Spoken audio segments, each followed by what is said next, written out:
I'm Kimberly Kay with Everything Wild and Wacky, and this is my friend Leah. One of us is eating ice cream and one of us isn't. That's wild and wacky. It's a case of the call of nature versus the call of duty. Two Florida police detectives are accused of breaking into City Hall to use the bathroom.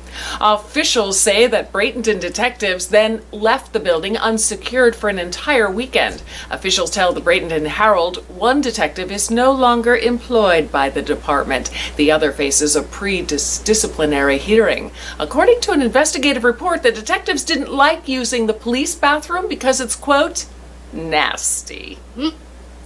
No more prom draft at a Southern California high school. Corona Del Mar High principal Kathy Scott is cracking down on the unofficial student tradition. The NFL-style draft had male students ranking the female students and then drafting them for prom dates. The draft order was determined by a lottery by the guys. They could trade up and buy higher draft picks. Oh boy.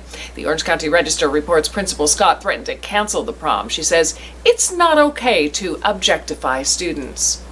Well, Hoppy is doing more swimming than hopping. Hoppy is a little sea lion, and two others have been released back into the wild on the coast of Northern California. Hoppy was rescued from an almond orchard. He had apparently hopped more than a mile from a river.